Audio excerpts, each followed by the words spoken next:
साली आधी घरवाली। सिमरन की छोटी बहन विभा माँ के होते हुए भी सिमरन के ही पीछे लगी रहती थी। सिमरन, आ गई हो तो इसे खाना खिला दो। बोल रही है तुम जब तक नहीं खाओगी ये भी नहीं खाएगी।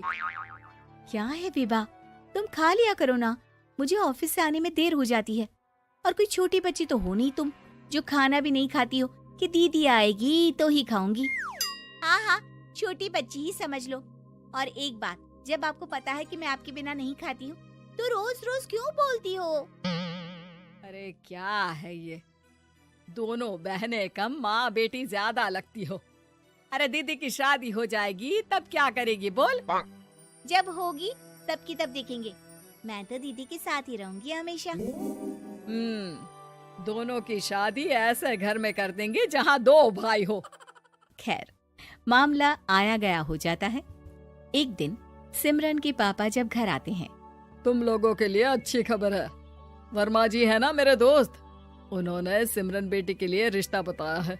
बहुत अच्छा लड़का है, सिमरन को भी पसंद कर लिया है और कल वो लोग आ रहे हैं सिमरन को देखने अपने घर। सिद्धांत अपने माता पिता के साथ सिमरन को देखने आता है। उसे सिमरन अच्छी लगती है और शादी तय हो जाती है।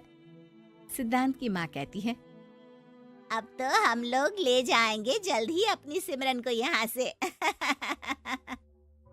अरे हाँ हाँ, क्यों नहीं, आपकी ही है अब तो हमारी बेटी। दूर खड़ी विभा सब सुन रही होती है। अब तो दीदी की शादी हो जाएगी, फिर तो वो चली जाएंगी। दीदी के बिना मैं कैसे रहूंगी? कुछ न कुछ तो करना ही होगा जिससे दीदी की शादी ही ना हो।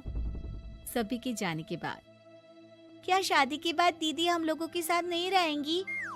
अरे नहीं तो फिर क्यों रहेगी, शादी हो जाएगी तो अपने घर चली जाएगी ना। तो मैं भी जाऊंगी उनके साथ, मेरा भी सामान पैक कर देना। अरे कैसे बात कर रही हो विभा, दीदी के ससुराल छोटी बहन नहीं जाती। हाँ, कभी कभी जाकर मिलाना और रोज फोन पर भी बात कर लेना, ठीक है? नहीं पापा, आप तो जानते हैं मैं दीदी के बिना खाना भी नहीं खाती, ना ही मुझे उनके बिना नींद आती है। सिमरन बहन की बात सुनकर इमोशनल हो जाती है। अगले दिन से विभा खाना खाना छोड़ देती है। लोगों के लाख समझाने के बाद भी विभा ना खाती है ना ही सोती है। अंत में हार मानकर सिमरन सिद्धांत से मिलती है। सिद्धांत, मेरे मम्मी पापा ने बचपन से ही विभा और मुझे साथ रखा। वो मुझसे बहुत जुड़ी है। मुझे उसकी टेंशन रहेगी शादी के बाद, क्योंकि वो मेरे बिना नहीं रह सकती है। अरे ये तो छोटी सी बात है, वो हम लोगों के साथ हमारे घर में रह सकती है। जब उसकी अकल आ जाएगी या वो समझ जाएगी कि तुम्हारा घर वो नहीं बल्कि ये है, तो हम उसे घर छोड़ आएंगे, ठीक है? सिमरन खुश हो जाती है क्योंकि वो यही चाहती थी। वो माँ पिता से बात कर लेती है। अरे कैसी बात कर रही हो सिमरन, भला बेटी के ससुराल में हम छोटी बहन को कैसे भेज दे? जमाना क्या कहेगा? अरे तो पागल हो गया है, मना कर दे। इस शादी में इन लोगों का तो ये चलता ही रहेगा। कभी बहन यहाँ आ रही है, कभी वो बहन के पास जा रही है। अरे शादी हो रही है, कोई मजाक थोड़ी ना हो रहा है ना बाबा ना। माँ कैसी बात कर रही हो? सिमरन से मैं जुड़ाव महसूस कर रहा हूँ और इतनी सी बात के लिए इतनी अच्छी लड़की को कैसे छोड़ सकता हूँ? सिद्धांत की भी जिद होती है कि वो सिर्फ सिमरन से ही शादी करेगा, और होता भी वैसा ही है। सिद्धांत और सिमरन की शादी हो जाती है और दहेज में आ जाती है विभा। शादी के बाद बुआ सास कहती है, अरे माँ ना, साली आधी घर वाली होती है, लेकिन ये क्या, तुम तो उसे घर ही ले आए। तभी चाची कहती है, सिद्धांत को तो हम लोगों ने सीधा समझा था, लेकिन सबसे तेज तो यही निकला। अरे देखो कैसे दहेज तो नहीं लिया, लेकिन साली पर कब्जा कर लिया। सिद्धांत ने इस और तो सोचा ही नहीं था, लोग उन लोगों के बारे में ऐसी भी बात करेंगे। वो वहाँ से चला जाता है और चुपचाप अपने कमरे में लेट जाता है। क्या हुआ सिद्धांत, तुम अचानक से परेशान हो गए, कोई बात है क्या? अरे नहीं नहीं, वो थक गया था ना, शादी की सारी तैयारी और रस्मों के बीच, सोच रहा हूँ थोड़ा आराम कर लूं। हाँ ठीक है, आप लेट जाइए, मैं विभा का बेड लगा देती हूँ जमीन पर। क्या? वो यहाँ सोएगी? हाँ, बताया तो था कि उसे नींद नहीं आती मेरे बिना। तो तुम आराम से लेटो ऊपर, हम लोग नीचे बिछा लेते हैं।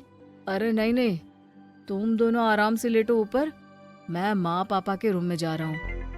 सिद्धांत वहाँ से दूसरे कमरे में चला जाता है, जहाँ सिद्धांत के पिता उससे कहते हैं, क्या बात है बेटा, तू उस कमरे में क्यों नहीं सो रहा? बहू से लड़ाई हो गई है क्या शादी के पहले दिन ही? अब नहीं पापा, वो दोनों बहनों को बात करनी थी और मुझे नींद आ रही है, तो मैं यहाँ सोने चला आया। अगले दिन सिद्धांत तैयार होकर ऑफिस जाता है। ऑफिस में लंच के वक्त दोस्त कहता है, क्या बात है सिद्धांत, इतना सारा खाना एक ही दिन में? हाँ यार, वो सिमरन को खाना बनाने का शौक है तो उसी ने बनाया है। यार हम लोगों की तो सिर्फ एक ही बीवी है, इसकी तो दो है ना। सिद्धांत को गुस्सा आ जाता है। कैसी बात कर रहा है तू? अरे तू तो भाग्यशाली है जो बीवी के साथ साथ साली भी आ गई। अरे साली लोगों की तो आधी घरवाली होती है, तुझे तो पूरी की पूरी मिल गई। सिद्धांत का पारा अब 7वें आसमान में पहुंच जाता है। वो खड़ा होकर उस लड़के से लड़ने लगता है। हाँ, मेरी शादी में मेरी बीवी के साथ मेरी साली भी आई है, ये सच है, लेकिन सिर्फ कुछ समय के लिए, क्योंकि उसने सिमरन को बचपन से ही माँ की तरह देखा और यूं अचानक वो सिमरन से अलग नहीं रह सकती थी। इसलिए सोचो, अगर मेरी बीवी उसके लिए माँ का स्थान रखती है तो मेरा दर्जा क्या हुआ? तभी वहाँ बॉस आ जाता है। माफ करना सिद्धांत, यहाँ इस मेंटल लेवल के लोग हैं, जरूरी नहीं साली सिर्फ आधी घरवाली ही हो, कभी वो छोटी बहन तो कभी बेटी भी होती है। वेल डन सिद्धांत। सिद्धांत को अब ऑफिस में कोई कुछ नहीं कहता, लेकिन आस पड़ोस का वो तो वही हाल रहता है।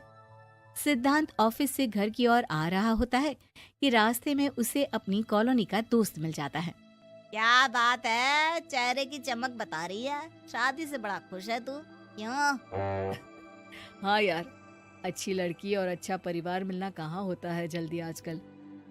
यार हमें भी दिला देना ऐसा परिवार जहाँ एक के साथ एक फ्री की स्कीम चल रही हो। सिद्धांत को फिर गुस्सा आ जाता है। वो दोस्त को मारने के लिए हाथ उठाता ही है कि वहाँ विभा आ जाती है। अरे जीजू रहने दीजिए ना, ये लोग नहीं समझेंगे कि इंसानियत क्या होती है। ये सच है कि दीदी से कैसे दूर रहना ये मुझे पता नहीं था। आपने मुझे दीदी के पास रहने का मौका देकर ये समझने का मौका दिया कि लड़की का असली घर उसका ससुराल होता है। मैं समझ चुकी हूँ, मैं जा रही हूँ जीजू, लेकिन मैं खुश हूँ कि आपने मुझे अपनी छोटी बहन समझा। सभी उन लोगों को देखकर ताली बजाने लगते हैं। विभा अपने घर चली जाती है और सिद्धांत खुशी खुशी सिमरन के साथ रहने